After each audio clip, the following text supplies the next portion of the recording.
Assalamualaikum teman-teman, selamat datang kembali di channel Panca Muhammad Yusuf.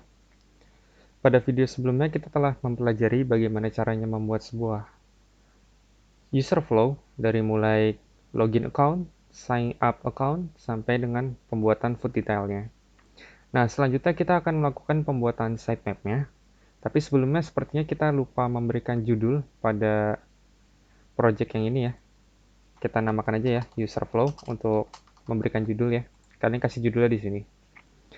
Nah, untuk melakukan pembuatan sitemap-nya, silakan teman-teman kembali ke halaman workspace kalian. Silakan kalian pilih yang mind map. Nah, dan jangan lupa kalian tuliskan judulnya. Di sini misalkan saya tulis ya sitemap.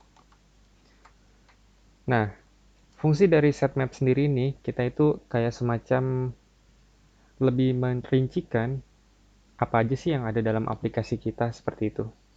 Nah, pada kasus ini kan kita membuat food app ya, aplikasi makanan. Jadi mungkin kita akan buat detailnya di sitemap ini. Nah, yang pertama kalian silakan klik 2 kali di sini dan kalian ganti namanya menjadi nama project kita yaitu Food App. Dan di sini ada beberapa pengaturan yang bisa kalian lakukan. Pertama, kalian mau ini contoh ya. Contoh saya kesampingkan dulu.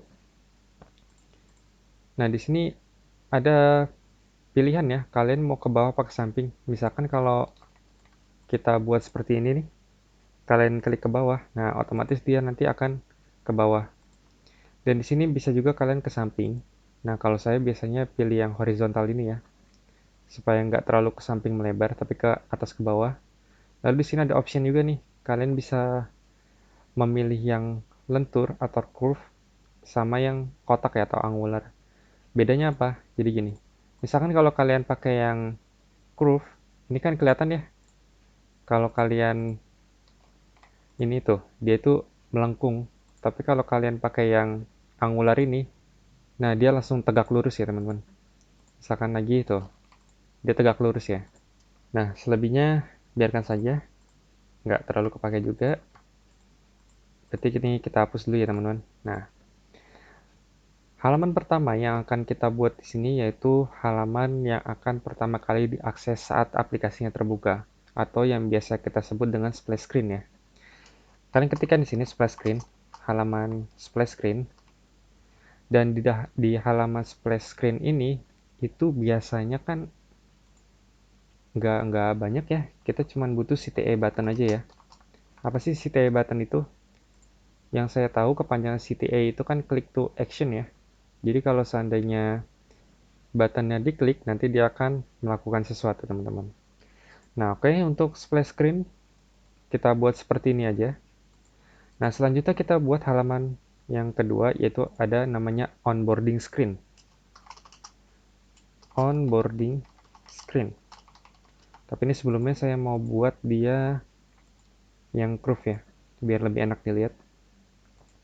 Nah di dalam onboarding screen ini itu biasanya ada beberapa hal yang harus ada dalam onboarding screen.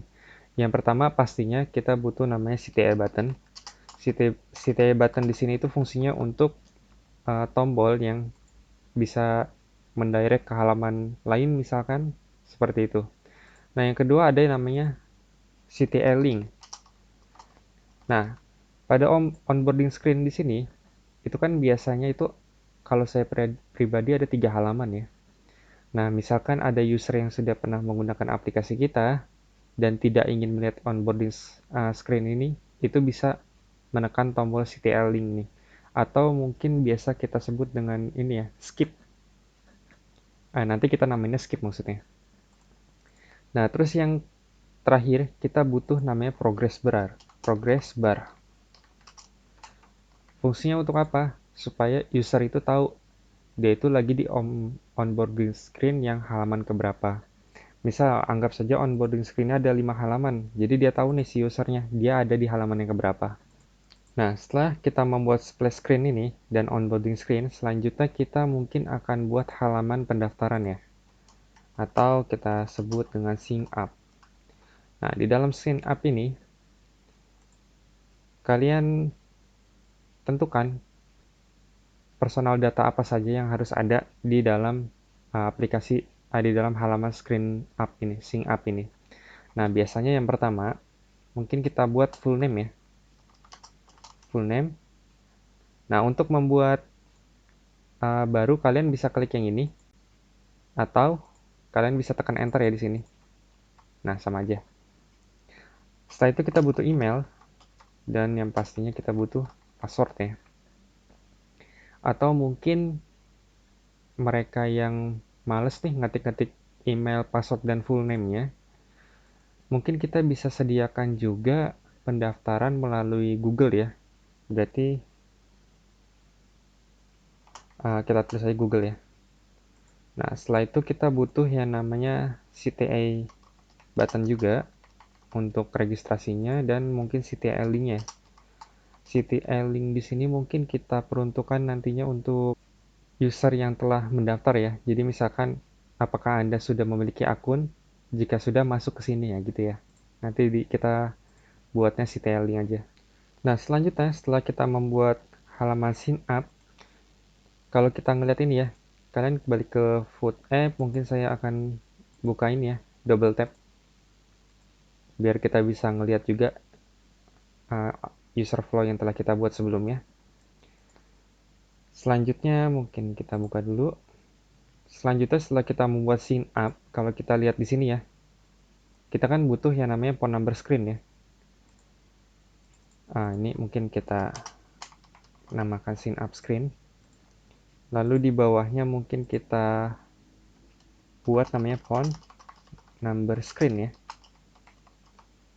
Nah, dalam phone number screen ini, itu kita kemungkinan hanya butuh input number ya. Input number, kita butuh CTA button juga, sama CTA link ya. Oke.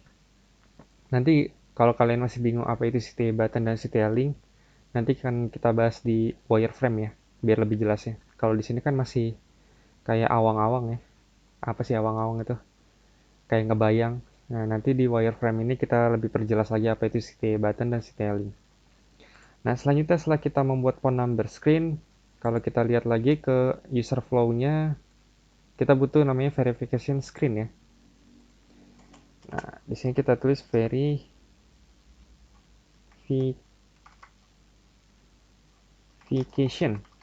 screen. Oke. Nah, dalam verification ini pastinya yang pertama kita butuh field untuk memasukkan kode ya, atau kita ketik aja input kode lah. Lalu selanjutnya CTA button, dan ada juga pastinya CTA link ya. Nah, selanjutnya kita juga butuh halaman, ini udah selesai sign up-nya, berarti kita butuh halaman login account ya. Silakan kita buat baru lagi, kita buat namanya login screen ya. Nah, di login screen ini kita butuh beberapa juga. Yang pertama pastinya ada email dan password ya. Kita butuh CTA button juga, dan kita butuh CTA link ya. Nah, mungkin kita di login ini kita bikin juga ini ya, login menggunakan Google seperti kasus pendaftaran tadi. Nah, selanjutnya setelah kita membuat login screen, kalau kita lihat sendiri di sini, oke, login sudah semua ya. Sign up-nya sudah ya. Sekarang kita buat halaman home-nya ya. Halaman home. Nah, ini kita buat home screen. Nah, di halaman home screen ini kita mungkin akan buat beberapa section ya di dalamnya. Mungkin saya mau pertama itu kita butuh yang namanya food highlight ya. Atau mungkin makanan yang di highlight nantinya. Terus yang kedua kita butuh makanan yang paling populer mungkin ya. Popular food list ya. Nah, selanjutnya mungkin akan kita buat juga menu kali ya teman-teman. Atau kategori mungkin. Oke, nanti saja kita detailnya. Selanjutnya pastinya kita butuh namanya navigation bar ya. Navigation bar. Oke, nah di food highlight ini mungkin ya standar lah kita buat makanan yang di highlight nantinya. Kalau popular food list ya semacam makanan yang populer biasa, kita buat list biasa aja. Nah, di menu ini nih, mungkin kita perlu beberapa kategori ya. Ya, kalau enggak, ya menu nggak apa-apa lah ya. Di dalam menu ini kita butuh beberapa macam lagi. Mungkin yang pertama kita akan buat bestseller ya. Selanjutnya mungkin makanan yang sehat ya. Atau mungkin kita buat lagi snacks atau makanan ringan, kita bikin minuman, fast food mungkin makanan. Ini bebas ya kalian, nggak harus sama persis. Silakan. Kalau kalian mungkin punya menu yang lain, kalian masukkan aja di sini. Oke, rice atau nasi dan ya mungkin 6 cukup lah ya. Tapi kalau teman-teman mau nambahin lagi, misalkan jadi 8, 10 silakan ya. Ini kita nggak harus sama persis, itu bebas saja.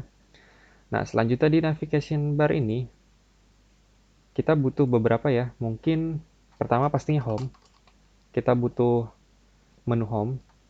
Selanjutnya mungkin kita butuh history kali ya. Makanan apa aja yang pernah dipesan sama user.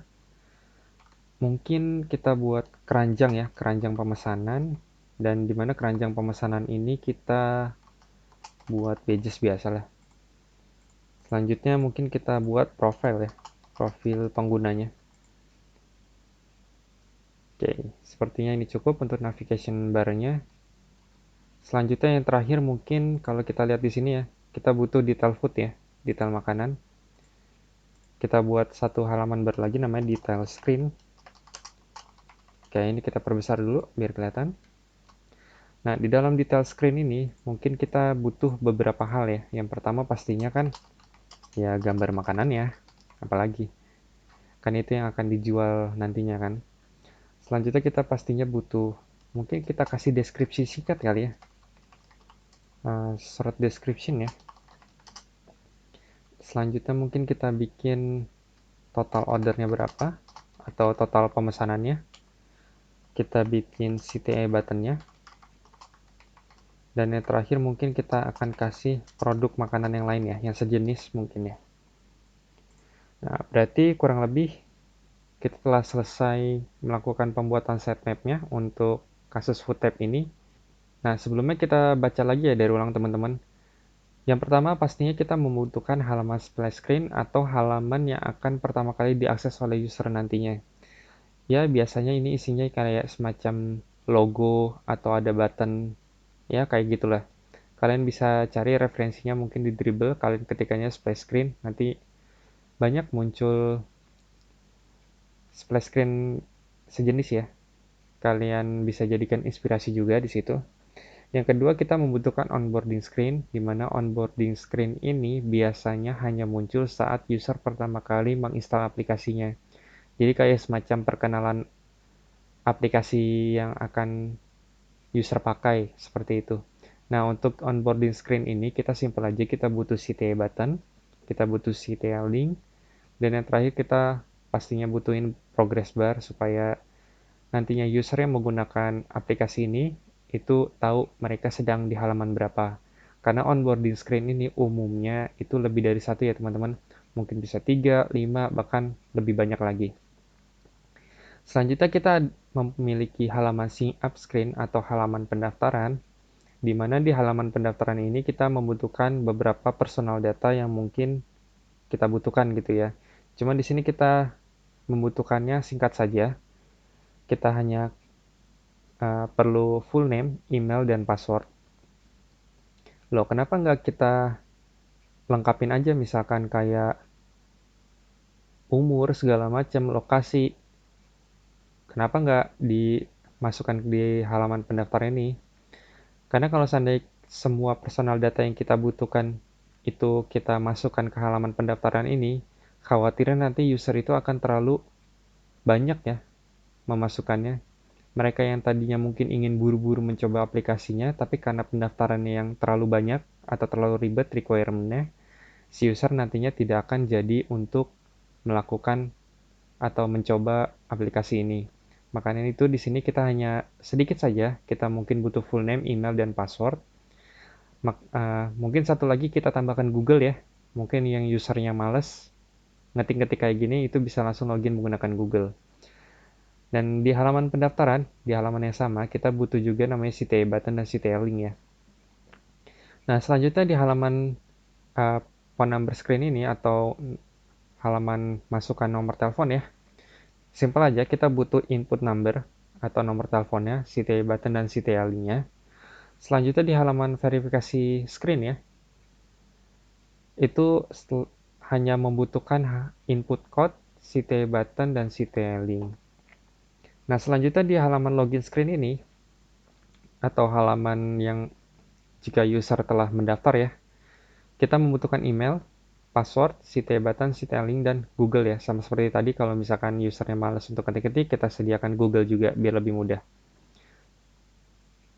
Dan terakhir, nggak terakhir nih, terakhir akan detail screen ya. Nah, di halaman home screen ini kita membutuhkan beberapa ya, yang mungkin kita akan masukkan ke dalam aplikasinya kita nanti. Kita ada food I like, popular food list. Di sini juga ada menu atau kategori ya. Ini kalian bebas mau isi apa. Terus di navigation bar sini kita membutuhkan beberapa juga ya, beberapa halaman. Ada halaman home, history, bucket, dan profil. Tapi pada kasus ini kita hanya membuat halaman home ya. Jadi teman-teman yang mau mungkin berinovasi atau mungkin lebih mau memperdalam lagi, silakan kalian bisa melanjutkan halaman history, bucket, dan profilnya ya. Nah, baru yang terakhir nih, halaman detail screen. Nah, di halaman detail screen ini muncul kalau si user itu memilih makanan yang dia ingin lihat. Misalkan di halaman detail screen ini si user di halaman sebelumnya dia memilih mie ayam lalu tampil detail screen ini. Nah, di dalam detail screen ini muncul ya, ada pastinya ada gambar, ada keterangan singkatnya, mungkin ya kayak iklan sedikit lah. Terus ada total ordernya, ada CTA buttonnya pasti, dan mungkin di sini kita masukkan order produk ya, supaya kita men-trigger user nantinya supaya dia nggak cuma beli yang satu aja, nggak cuma beli produk yang dia klik itu aja, tapi juga mau lihat produk-produk makanan yang lainnya. Oke teman-teman, mungkin cukup sekian untuk sitemap kali ini. Di video selanjutnya kita akan masuk ke dalam tahapan pembuatan wireframe. Jadi teman-teman, semangat belajar terus ya. Assalamualaikum.